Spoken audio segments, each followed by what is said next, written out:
اللہ صلی اللہ علیہ وسلم اس کی وجہ کیا ہوگی؟ تو میرے آقا محبوب کبریا احمد مصطفیٰ محمد مجتبیٰ صلی اللہ علیہ وسلم نے ارشاد فرمایا کہ ان کے دل میں مال و دولت کی محبت تھی، ساری زندگی مال کماتے رہے، لیکن نماز پڑھی اپنے لیے، تہجد پڑھی اپنے لیے، اشراق پڑھی اپنے لیے، اوابین پڑھی اپنے لیے، چاشد پڑھی اپنے لیے، ان لوگوں نے میری مخلوق پر خرچ نہیں کیا۔ میں ان کی عبادت کو دیکھوں یا ان ظالموں کا اپنی امت پہ ظلم دیکھوں، ان لوگوں نے زکوٰۃ نہیں دی، ان لوگوں نے عشر نہیں دیا، اور عشر نہ دینے والا شخص، زکوٰۃ نہ دینے والا شخص، اس کی تو اللہ جملہ عبادت بھی قبول نہیں کرتا، وہ جو مرضی کرے۔ یہ ہم پہ ہے ایک دوسرے کے حق کہ قیامت کے دن نمازیں بڑی، عمرہ بڑا، حج، زکوٰۃ سارا کچھ ہوگا، لیکن ایک بندے کو ستایا، کسی کی زمین پہ قبضہ کیا، کسی کا جھوٹ بول کے الزام لگایا، کسی کی عزت خراب کی، کسی کو گالیاں دی، تو اللہ رب کائنات روز محشر کے دن فرمائیں گے کہ ٹھیک ہے نمازیں پوری ہیں، تو ہم نے قرآن بھی بڑا پڑھا ہے، لیکن جس بندے کو تم نے ستایا ہے،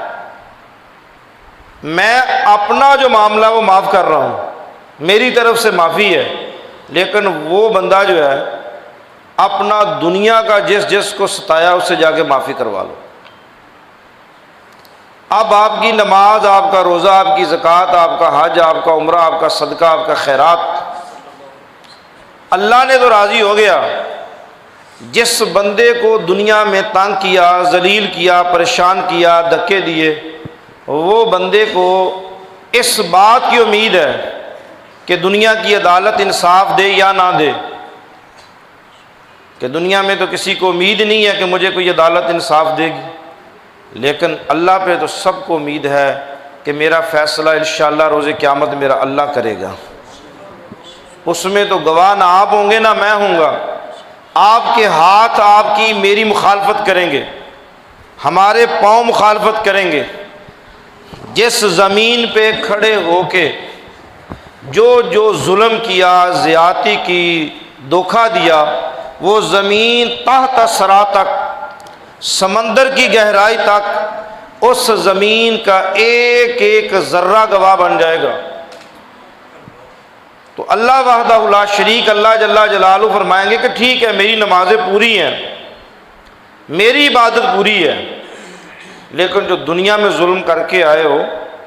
وہ تمہیں جنت نہیں جا سکتا، جاؤ ان سے معاف کروا لو۔ وہ آدمی بیچارہ ان کے پاس جائے گا کہ دیکھ یار میں نے تیرے دنیا میں پیسے دینے تھے، نہیں دیے نا، میں کھا گیا ہوں، تو مہربانی کر آج مجھے معاف کر۔ وہ کہے گا نہیں، اسی امید پہ تو میں ساری زندگی ڈر کے رہا کہ تو وڈیرا ہے، نمبردار ہے، چیئرمین ہے،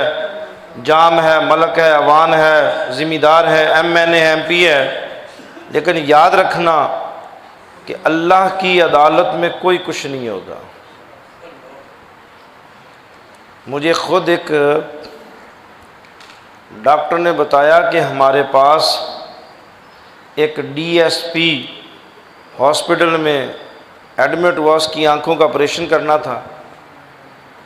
اس کی آنکھوں کا آپریشن کیا۔